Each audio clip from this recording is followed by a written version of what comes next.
중요합니다. 여러분이 파트를 나누어 듣는 것과 전체를 한꺼번에 들을 때는 또 다른 내용이 옵니다. 그래서 하나님의 말씀을 전체를 같이 들을 수 있는 귀한 저녁 시간이 될 수 있기를 바랍니다. 오늘은 이 마지막 사도행전을 마치면서 마태복음 28장 18절에서 20절의 말씀을 우리가 한 번쯤 살펴볼 수 있기를 바랍니다.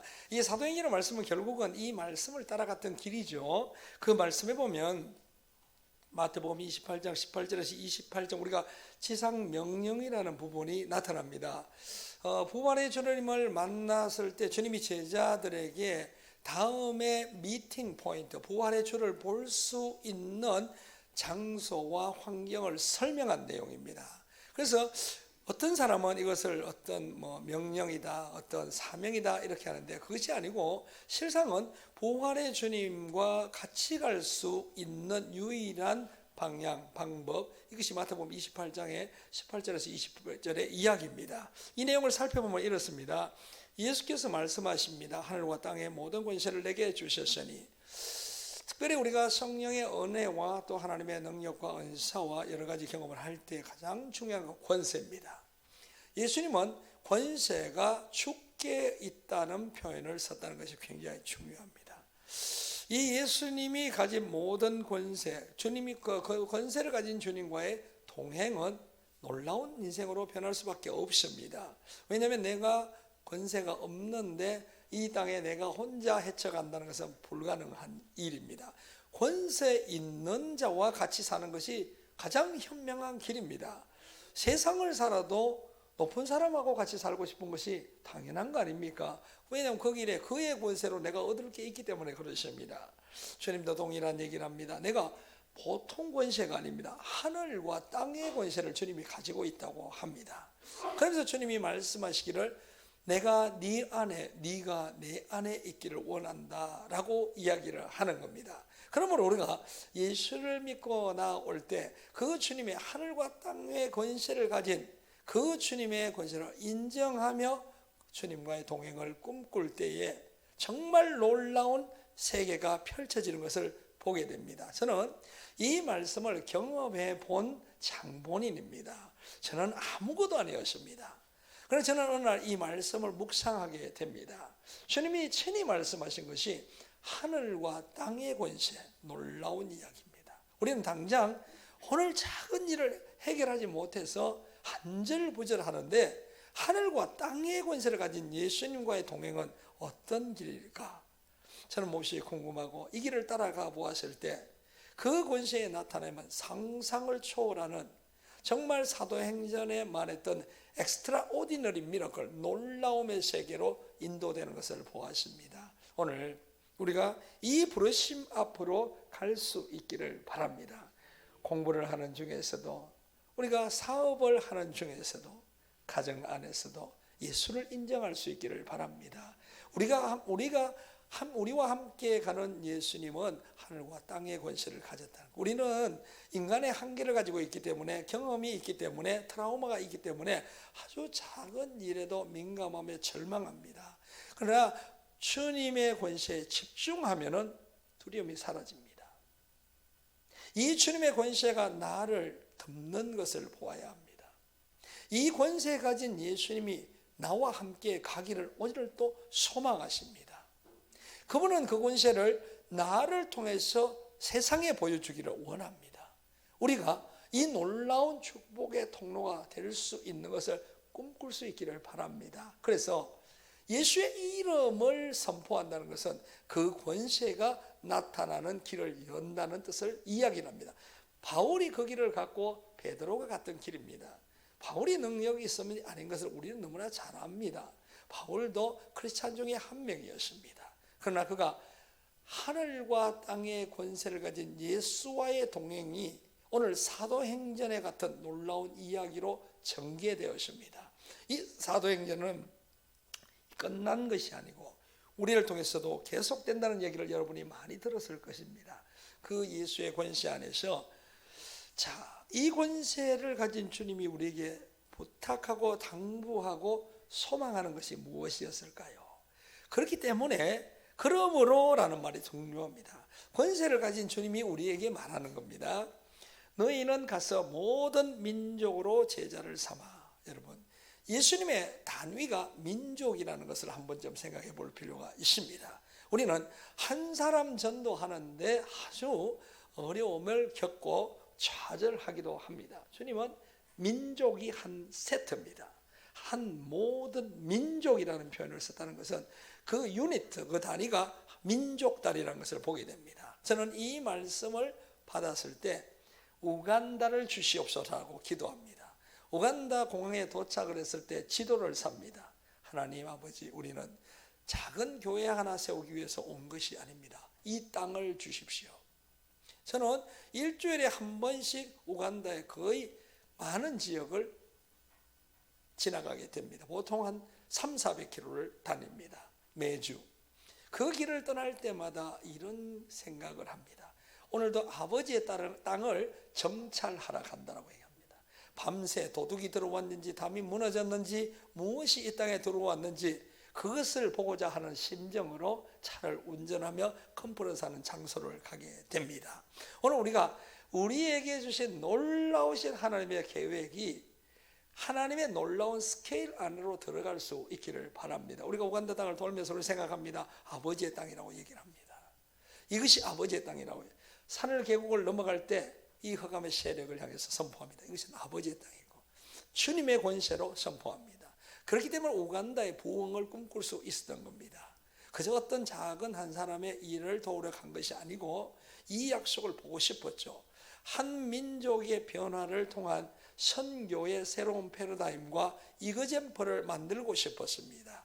약속된 말씀이 살아있다는 것을 증명하기를 원했기에 우간다는 가장 합당한 땅이었습니다. 우간다는 한국보다 약 2배 정도 큰 땅입니다. 그렇게 크지 않습니다. 저희가 중국에 있을 때는 이 말씀을 도전할 수 없었습니다. 중국은 한 바퀴 못 돕니다. 너무 커가지고. 근데 우간다는 적당한 사이즈를 받은 겁니다. 인구도 약 4천만 명입니다. 해볼만 합니다. 4천만 정도는 해볼만 하다. 이렇게 생각을 했던 겁니다.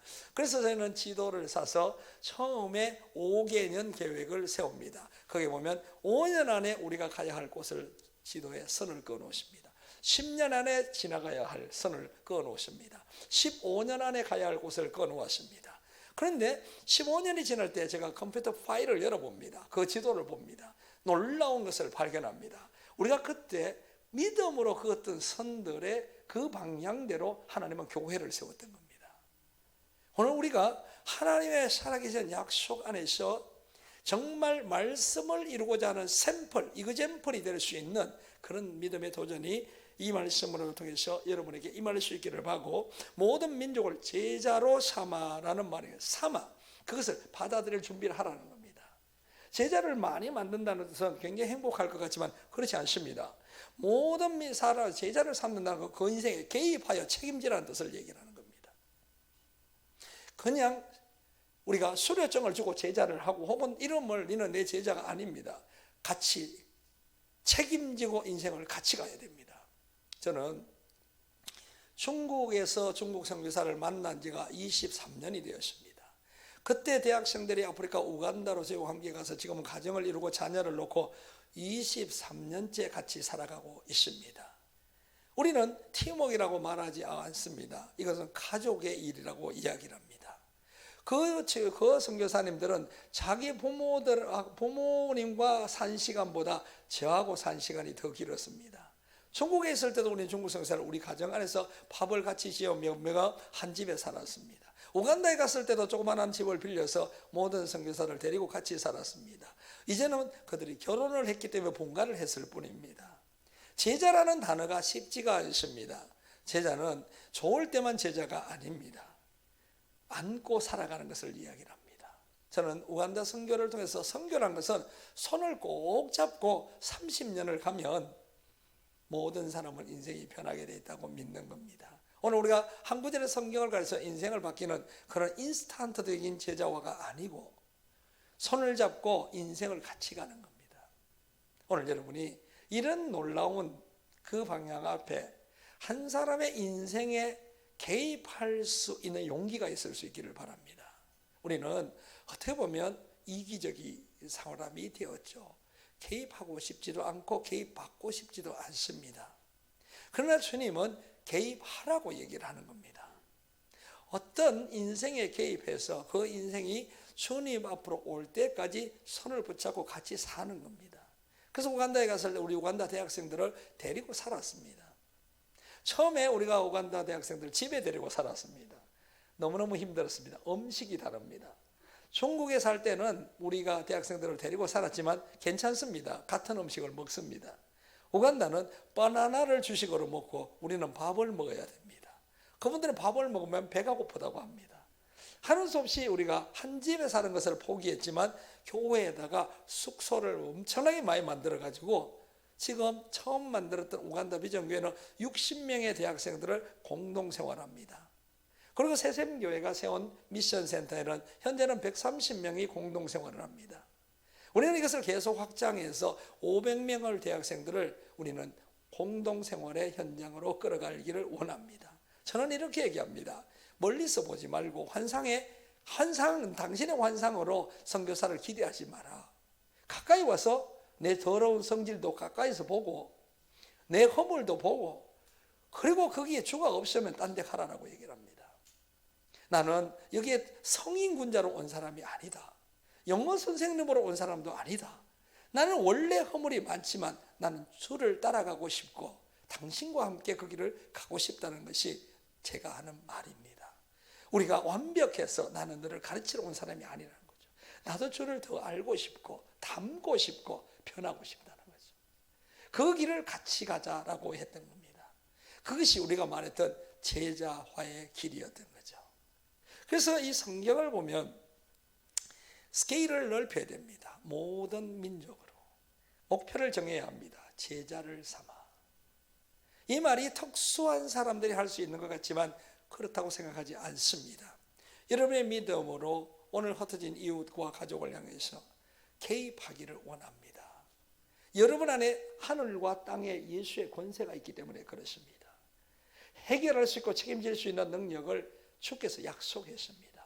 우리는 이 사람들을 데리고 살아간다는 게 경제적으로 시간적으로 삶의 프라이버시 여러 가지를 생각합니다.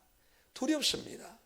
그리고 거기는 마치 실패할 것 같고 아주 무거운 짐을 진 듯한 생각을 하게 됩니다. 세상은 그렇지 않습니다.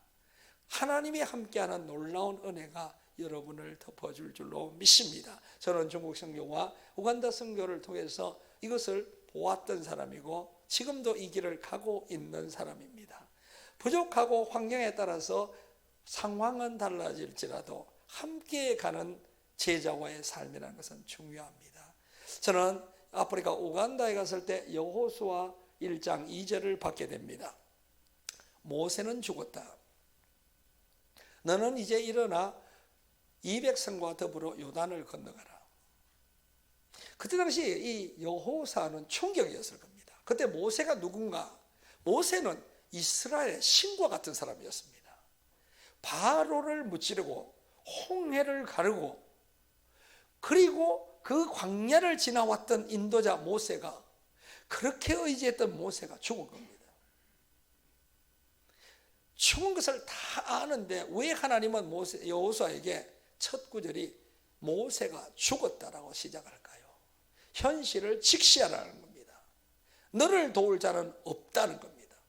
제가 우간다에 갔을 때 이 말씀의 심정을 알았습니다. 이 먼 곳에 나를 도울 사람은 없다는 거죠. 오직 하나님만이 우리를 도울 수 있는 겁니다. 그런데 나 혼자 요단을 건너기도 힘든데 이 백성과 더불어 건너가라는 말은 충격이었습니다. 그 많은 이스라엘 민족이 출애굽을 해서 이제 그 모세가 없는 이스라엘을 데리고 요단을 건넌다는 것은 이 여호수아에게는 엄청난 부담이었을 겁니다. 그러나 여호수아는 이것을 받아들입니다. 그리고 요단을 건너갈 준비를 합니다. 이 여호수아의 믿음이 여러분에게 임할 수 있기를 바랍니다. 절대적 부르심의 하나님 앞에서 이 백성과 더불어 일어날 수 있는 이 백성이 누굽니까? 목이 곧은 백성입니다. 모세를 돌로 치려 했던 사람들입니다. 하나님 앞에 금송아지를 만들었던 사람들입니다. 모든 히스토리를 다 알고 있던 여호수아에게 이 백성과 더불어 요단을 건너가라. 정말 어려운 이야기입니다.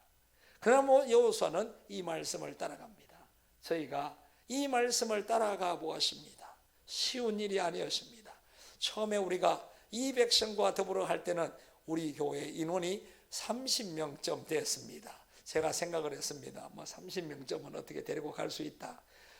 그러나 하나님이 크게 부흥의 길을 주었죠. 우리가 30명이 될 때는 아침마다 콩으로 죽을 끓이고 빵을 만들어서 그 백성과 더불어 식사를 나누며 예배를 아름답게 드렸습니다.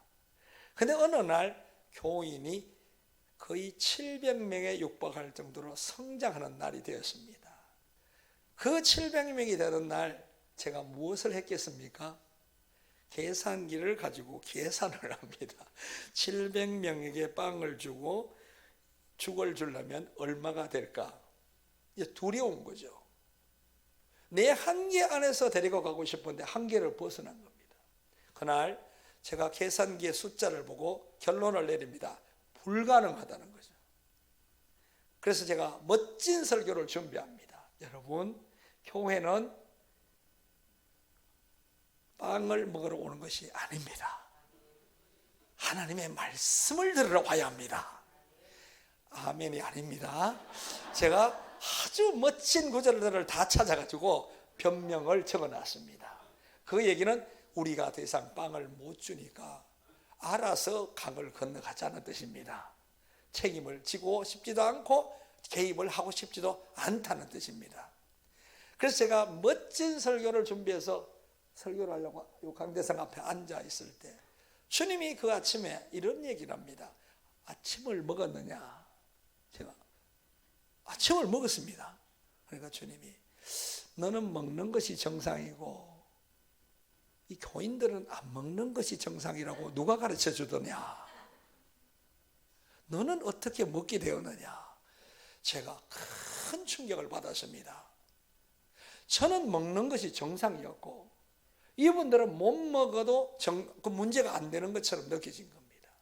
그러면서 형제님, 자매님, 주의 이름으로 사랑합니다. 이렇게 살아가고 있던 모습이었던 거죠. 그날 아침에 저는 큰 충격을 받습니다. 그래서 그 준비했던 설교의 원고를 찢어버립니다. 올라가서 회개를 합니다. 내가 정말 비겁한 사람이라고. 올 때는 목숨까지 바칠 것 같이 와가지고는 지금 와서는 내 혼자 살아보려고 이 설교를 준비했던 비겁한 선교사라고. 나를 용서해달라고. 오늘 우리가 터부러 간다는 건 쉽지 않습니다. 그 사건 이후에 제가 한국을 방문합니다. 어떤 전혀 안면이 없는 권사님이 식사를 초대합니다. 밥을 먹는데 제가 그 우간다 일로 마음이 무겁습니다. 밥을 먹는데 너는 먹는 것이 정상이고 그들은 못 먹는 것이 정상이라고 누가 말하더냐. 그것이 너무너무 생각났습니다. 그런데 식사 중에 권사님이 갑자기 교인이 몇 명이 됩니까? 이렇게 물어보더라고요. 그래서 제가 그냥 한 500명 됩니다. 이렇게 말을 했어요. 한 700명 됐는데 그때 권사님이 이런 얘기를 하는 거예요. 선교사님 그 주일날 밥 줍니까? 이러는 거예요. 지금 밥을 주고 있습니다. 이렇게 하니까 권사님이 그 밥을 지금부터 내가 주면 안 되겠습니까? 이러는 거예요. 그때 제가 크게 회개를 했습니다. 700명이라고 말할 걸.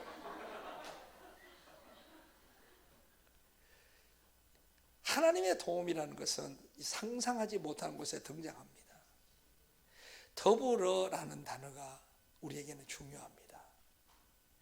교회의 공동체를 만들었고 우리에게 맡긴 영혼들이 있다는 것을 우리는 생각해 보아야 합니다.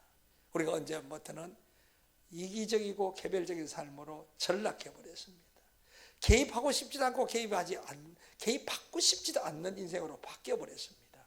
그러나 하나님은 이 백성과 더불어 요단을 건너가라는 말씀을 여호수아에게 하셨고 우리가 그 말씀을 받았죠. 지금은 주일날 우간다 우리 교회가 어린이를 포함해서 약 6,000명 정도 모입니다. 지금까지도 하나님은 공급하셨습니다. 불가능한 이야기입니다. 불가능한 이야기 속에서도 주님은 그 약속을 따라가는 자에게 그 손을 내미는 것을 보았습니다. 오늘 우리가 믿음의 담대함이, 권세가 하늘과 땅의 권세가 예수께 있음을 경험하는 날들이 있기를 바랍니다. 이제 제자들에게 얘기를 합니다. 아버지와 아들과 성령의 이름으로 세례를 베푼다는 뜻을 얘기를 합니다. 세례라는 것은 이전 것을 죽게 하고 예수의 이름 안에 다시 태어나게 하라는 뜻입니다. 행사가 아닙니다. 그냥 물의 행사를 하는 것이 아니고 아버지와 아들과 성령의 이름이라는 단서가 붙어 있습니다. 아버지의 그 이름으로 세례를 받으라는 뜻은 성경을 가르쳐 아버지의 사랑을 알게 하여 이전 것을 끊어지게 하고 그 아버지 사랑 안에 다시 살아갈 수 있는 거듭남 길을 열어라는 뜻에 속합니다.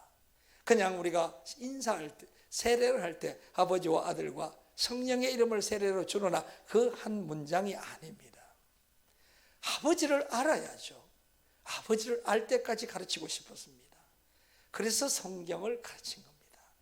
성경에는 아버지가 있고 아버지의 사랑이 있고 아버지의 구원이 있었습니다. 그 아버지를 알면 이전 것을 버릴 수 있습니다. 아버지를 몰랐기 때문에 살고 싶었던 본성에 따라 우리는 죄악된 길을 갔습니다. 하늘에 아버지가 있다는 것입니다. 그것을 이 말씀을 통해서 우리는 증명하기를 원했죠. 아들이 약속되었습니다. 그 아버지가 아들 예수 그리스도를 통해서 구원의 길을 열었다는 것을 가르칠 때 그들은 이전 것을 끊어내는 것을 보았습니다. 성령이 있다는 것을 가르쳤습니다. 약속된 성령은 여러분을 인도하며 말씀을 기억나게 한다는 이 약속된 말씀을 가르칠 때 그들이 두려움을 버리고 하나님 앞에 서고자 하는 놀라운 변화를 보았습니다. 오늘 우리가 하늘과 땅의 권세를 가진 예수의 이름으로 모든 민족을 대상으로 더불어 나아가 성경의 말씀으로 아버지를 나타내고 약속된 예수 그리스도의 언약을 선포하고 약속하신 성령이 임하는 그런 삶으로 인도될 때 그들은 이전 것을 버리고 새 사람이 되는 세례를 얻게 될 줄로 믿습니다. 이런 놀라운 일들이 오늘 저와 여러분의 삶 속에서 펼쳐지기를 바랍니다. 이제 예수님은 이렇게 얘기를 합니다. 내가 너희에게, 다시 말해서 이 일이 이루어지면 내가 너희에게 분부한 모든 것을 가르쳐 지키게 하라라는 뜻을 이야기를 합니다. 아버지를 알지 못하는데 그것을 지키게 하는 것은 율법이요 종교일 뿐입니다. 아버지를 알아야 합니다. 성령을 알아야 합니다. 예수를 알아야 합니다. 그 다음에는 그와 동행을 할 수 있는 그 길이 곧 말씀을 지키는 길입니다. 말씀을 지킬 때 어떤 일이 일어나게 됩니까? 여러분이 볼지어다 이런 말을 쓰게 됩니다. 그는 확실히라는 말에 가깝습니다. 내가 세상 끝날까지 너희와 항상 함께 할 것이다. 그 얘기는 확실히 내가 분명히 내가 세상 끝날까지 너희와 함께 한다는 놀라운 동행의 언약을 열어놓았던 겁니다. 이 언약을 따라갔던 것이 사도행전의 이야기입니다. 오늘 우리가 사도행전을 배웠습니다. 이제 예수께서 우리에게 말씀하신 원본의 말씀으로 돌아가 우리의 사도행전을 열 수 있는 믿음의 도전이 필요합니다. 다시 말해 첫 번째 결론을 내립니다. 권세는, 하늘과 땅의 권세는 예수께 있습니다. 절대 잊어서는 안 됩니다. 이걸 잊는 순간 두려움이 찾아옵니다. 이것을 잊어버리는 순간 어두움이 여러분을 덮게 됩니다. 그래서 예수님은 강조했던 것이 네가 내 안에, 내가 네 안에라는 말을 강조합니다. 우리가 예수 안에 있으면 그 권세가 나를 덮는다는 뜻입니다. 예수 안에 있어도 어떤 권세가 예수 안에 있는지를 모르면 예수 안에 있는 의미가 없어집니다. 오늘 우리 인생 속에서 예수의 권세를 깨닫고 주 안에 살아갈 때에 주님이 우리에게 말씀하십니다. 가서 모든 제자를 앉아 있지 말라는 뜻을 얘기합니다. 가서. 간다는 것은 어떤 아주 도전적인 행위를 얘기를 합니다. 어떤 액션을 통해서 민족 단위의 제자 삼는 일에 도전해보라고 이야기를 합니다.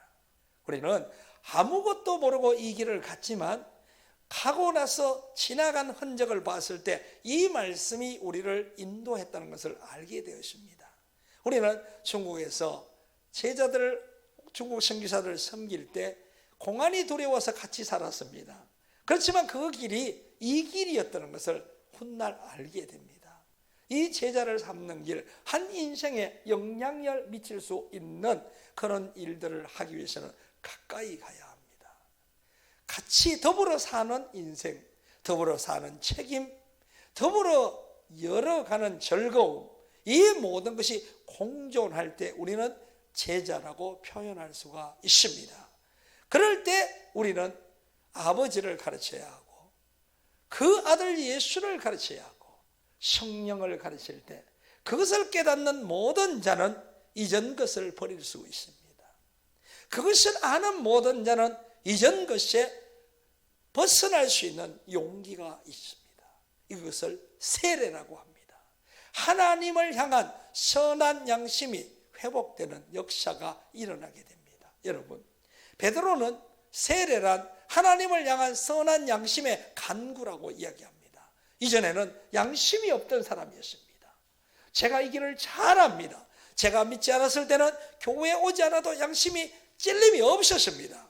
그때도 양심이 있고 지금도 양심이 있었지만 하나님을 향한 선한 양심이 없었습니다. 도덕적으로 저는 착한 사람이었을지는 몰라도 하나님을 향해서는 선한 양심이 마비된 사람이었습니다. 이 선한 양심을 살릴 수 있는 길이 있는데 아버지를 가르쳐 주는 것입니다. 이 땅에 누가 우리를 만들었으며 그 아버지가 누구인가를 알기 시작할 때 그들 속에 있는 선한 양심이 동작하기 시작할 것이고 마땅히 해야 할 일을 알게 됩니다. 누가 가르쳐서 하는 것이 아니고 하나님의 자녀된 우리가 마땅히 해야 될 선한 양심의 회복이 말씀을 통해서 일어나게 됩니다. 저는 제 인생의 변화를 통해서 이 일을 말할 수 있습니다. 저는 모태신앙이 아니기 때문에 급격한 변화라는 것을 알기 때문에 이 길을 설명할 수가 있습니다. 예수 그리스도를 통한 그 구원을 향한 하나님의 사랑은 우리가 이전 것으로부터 일어날 수 있는 놀라운 거듭남의 세계로 인도하게 됩니다. 그럴 때 또한 우리가 약속된 성령을 배워야 합니다. 약속된 성령으로 우리가 연약으로부터 일어나 하나님의 권능 앞으로 갈 수 있는 그런 삶을 이야기를 합니다. 이럴 때 우리가 주와의 동행을 이제 세례란 것은 이전 것이 죽고 다시 살아나면 그 자리에 있어서는 안 되고 이제는 동행을 각오해야 합니다. 주와의 동행을, 그것이 무엇인가? 너에게 분부한 모든 것을 가르쳐 지키게 하라. 이것이 동행의 길입니다. 율법이 아닙니다. 규칙도 아닙니다. 말씀을 따라가는 것은 곧 주와의 동행을 이야기를 하는 것입니다. 그렇게 되면 세상 끝날까지 너희와 내가 항상 함께 있을 것을 확실히 말한다는 뜻을 이야기를 합니다. 우리가 사도행전에 베드로와 바울의 인생을 보았던 것처럼 오늘 주님의 이 말씀을 통해서 우리가 인생에 또 다른 결단을 내릴 수 있기를 바랍니다. 여러분 인생에 가장 합당한 도전의 과제를 찾으십시오. 이 말씀을 이룰 수 있는 도전을 찾으십시오. 그리고 놀라운 주와의 동행을 시작하십시오. 그분은 하늘과 땅의 권세를 가진 우리 주 하나님 아버지라는 것을 보게 될 줄로 믿습니다. 모든 두려움과 연약 속에 살아계신 예수의 은혜가 여러분 삶을 다 덮을 수 있기를 바랍니다. 이제 이 마태복음 28장의 이야기처럼 소망과 꿈과 주님 만날 날을 죽어서 만나는 것이 아니고 지금 현장에서 나타나는 주님을 바라볼 수 있는 믿음의 기대가 충만할 수 있기를 바랍니다. 이런 마음으로 성탄의 예수를 만나시고 다가오는 2026년 여러분을 위해서, 나를 위해서 준비된 2026년 안으로 들어갑시다. 문이 열려서 떠밀려서 들어가는 것이 아니고 기다렸다는 듯이 들어갑시다. 그리고 거기에서 준비된 하나님의 놀라우신 은혜를 누리는 아름다운 한 해가 될 수 있기를 소망합니다. 기도하겠습니다. 좋으신 아버지 하나님, 오늘 사도행전을 배우며 또 우리가 간증을 통해서 많은 우리의 형제자매들을 주님이 만지심을 감사합니다. 이제 다시 돌아와 주님께서 우리에게 선포하셨던 만남과 동행의 소망을 기억하게 하여 주옵소서. 하늘과 땅의 권세를 가진 주님을 우리가 기억하게 하여 주옵소서. 하나님과의 놀라운 동행이 우리 속에 펼쳐지는 2026년이 되게 하여 주시옵소서. 우리가 지난 한 해 동안 살아왔던 모든 과정의 언약이 예수의 피로 덮이게 하여 주옵시고 십자가의 언약으로 끝내게 하여 주옵소서. 주님께서 역사하실 줄로 믿고 예수님의 이름으로 기도드렸습니다. 우리 뜨거운 박수로